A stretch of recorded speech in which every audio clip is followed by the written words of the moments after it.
After watching TikToks about being a high-value woman, she told me I should be paying her a monthly girlfriend allowance. I laughed, said nothing. The next morning, I took my name off the lease, canceled the utilities, and left without a word. 3 days later, she was outside my old apartment, banging on the door, begging me to let her in. Before we start, I just want to say thank you for being here. It means the world. But take a look at this. Only 8% of people watching are subscribed. If you enjoy these stories and want to support more of them, just one click makes a huge difference. So I, 31M, moved in with my girlfriend Amber, 28F, about 8 months ago. We'd been dating for a year before that, and everything seemed great. We met through a mutual friend's barbecue, hit it off, and things progressed pretty naturally from there. Some background. I work as a commercial plumber. Started as an apprentice at 19, worked my way up, and now run my own crew for a decent-sized company in the city. I'm not rich by any means, but I make good money and have been smart with it. No debt except my truck payment, solid 401k, and some investments I started young thanks to my grandpa drilling financial sense into me. Amber works as a marketing coordinator for a local clothing boutique chain. It's not high-paying, but she seemed to enjoy it and was always talking about working her way up to manager. When we decided to move in together, we found a nice 2-bedroom apartment that was a step up from both our previous places. The rent was manageable if we split it, plus utilities and groceries. That was the agreement. Split everything down the middle. And for the first 6 months, that's exactly what we did.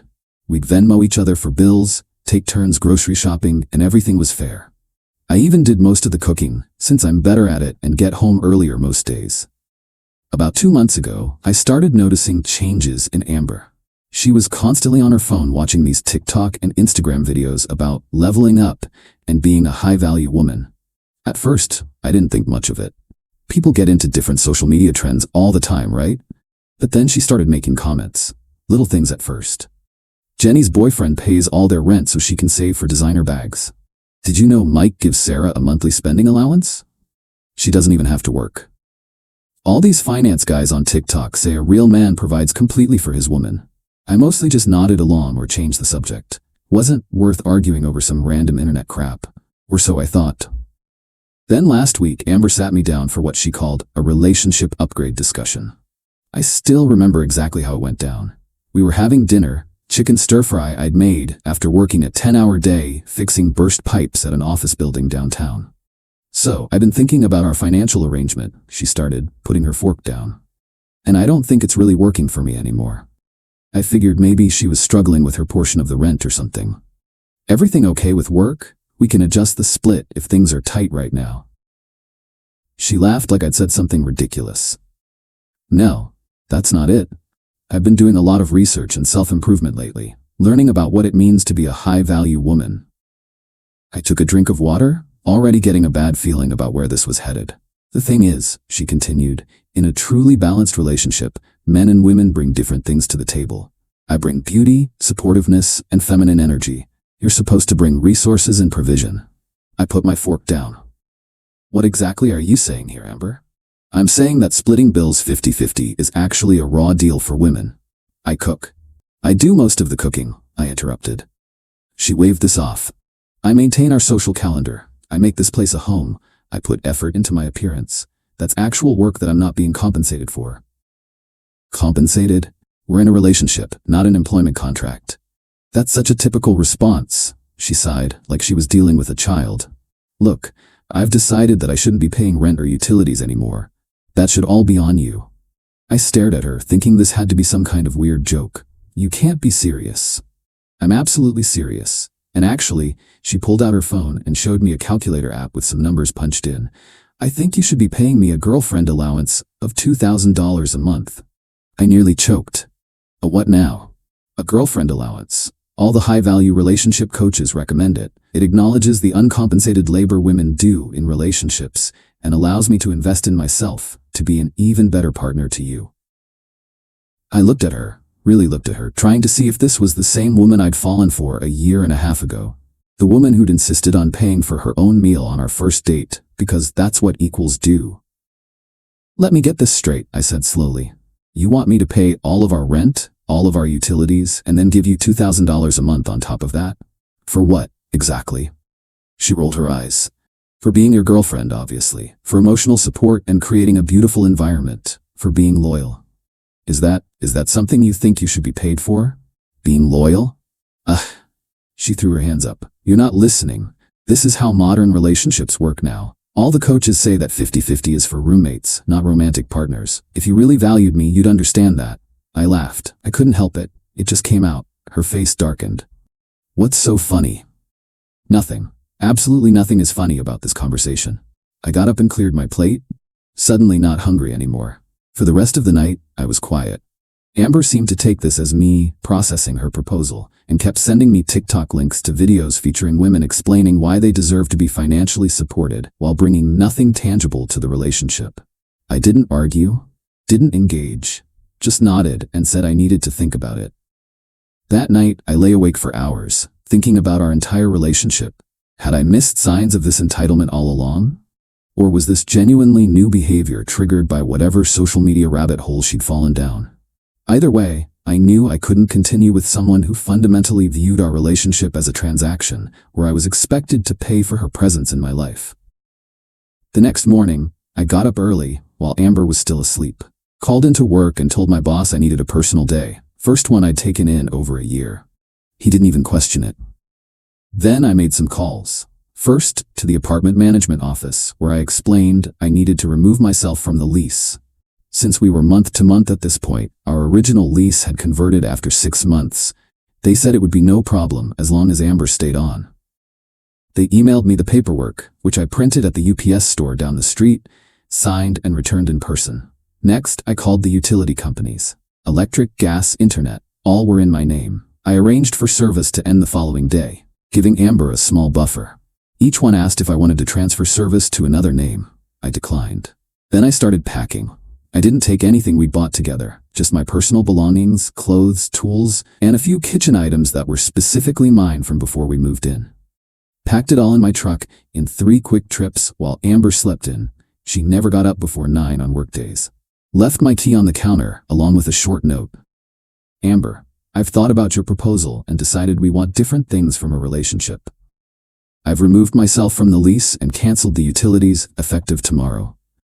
They're all in my name, so you'll need to set up new accounts. The rent is paid through the end of this month. Good luck with finding someone who meets your new standards. Kyle. By 8:30 a.m., I was pulling into my buddy Mark's driveway.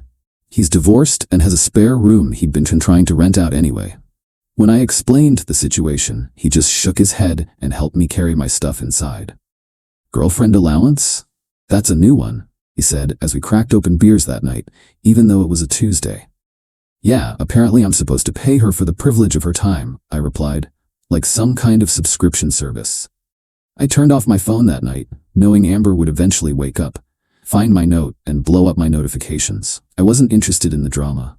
The next day at work, I used my business phone to call the apartment building's maintenance guy, who I'd gotten to know from fixing a plumbing issue in the building a few months back. Asked him to let me know if anything crazy happened at the apartment. Funny you should ask, he said. Your girlfriend, or ex, I guess, had a meltdown in the office this morning. Screaming about how they can't let you take your name off the lease without her permission. Manager had to show her the paperwork and remind her it's a month to month now. I thanked him for the info and got back to work. That evening, I turned my personal phone back on to a predictable avalanche of texts, calls, and voicemails from Amber. They followed the classic stages. First, confusion. Where are you? What is this note supposed to mean? Then anger. You can't just leave like this. The utilities are in your name. This is so immature. Followed by threats. I'm calling your boss. I'm calling your mom. This is illegal. Then bargaining. Okay, we can compromise on the allowance. Maybe just pay the rent and I'll handle utilities. And finally, panic. Kyle, please. The power's out. The internet is off. I have an important Zoom meeting tomorrow. You can't do this to me. I didn't respond to any of them. On day 3, Mark texted me at work. Dude, your ex is at your old apartment making a scene. Neighbor just called me. Might want to steer clear of the area. I forgot to mention, Mark actually lived in the same apartment complex just 2 buildings over. That's how we became friends in the first place, running into each other at the community grill area. After I moved in with him, he gave his number to a couple of neighbors we were friendly with, in case they needed to reach me while I was getting settled. Turns out, Amber had come home to find the electricity and gas shut off. She'd apparently spent the night at a friend's place, then returned, expecting services to be magically restored. When they weren't, she started pounding on doors, including what used to be our door, as if I was somehow still inside, and just refusing to answer. The maintenance guy filled me in later. The building manager had to explain to her that she needed to set up new accounts in her own name, which would require deposits since she had no utility history.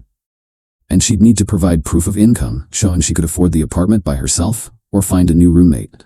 She kept saying it was your responsibility to pay for everything, he told me, clearly amused by the whole situation. Manager asked her if she had that in writing, like some kind of contract. She went ballistic. About a week after I left, Amber's best friend Zoe reached out to me. We'd always gotten along well, and she seemed genuinely concerned. "Kyle, she's a mess," Zoe said when I agreed to meet her for coffee. She had to take days off work to deal with getting the utilities turned back on. Had to borrow money from her parents for the deposits. They're furious with her. "That sounds difficult," I replied, not offering anything more. Zoe studied me for a moment. For what it's worth, I told her she was being ridiculous with that allowance stuff. We all did. She just got so caught up in those stupid videos. "Doesn't matter now," I said. "If it wasn't this, it would have been something else eventually." "Maybe," Zoe conceded. "She asked me to find out if you'd reconsider. Said she's learned her lesson." I shook my head. The lesson she learned is that actions have consequences, not that her expectations were wrong. There's a difference. Zoe nodded slowly. "That's actually really insightful. I'm sorry things ended this way. You were good for her." "Apparently not $2,000 a month good," I joked. We finished our coffee, and I haven't heard directly from Amber since. Through mutual friends, I learned she couldn't afford the apartment on her own and had to break the lease, losing the security deposit. She moved back in with her parents in the suburbs, adding an hour commute to her workday. As for me, I'm still at Mark's place but looking for my own apartment. Work is going well, just got promoted to project supervisor, which means more money and more responsibility. I'm dating casually but nothing serious, taking my time. Looking back, I don't regret how I handled things. Was it a bit cold to leave while she was sleeping? Maybe. But after being told my role in our relationship was essentially to be an ATM, I didn't feel like I owed her a tearful goodbye. Sometimes the clearest messages don't need words at all, just actions. Oh, and I recently saw Amber posted a new TikTok video that's making the rounds in our social circle. It's about signs your man isn't high value and red flags you shouldn't ignore. Apparently, not wanting to financially support your girlfriend is at the top of the list. Guess I'm guilty as charged, and completely at peace with it.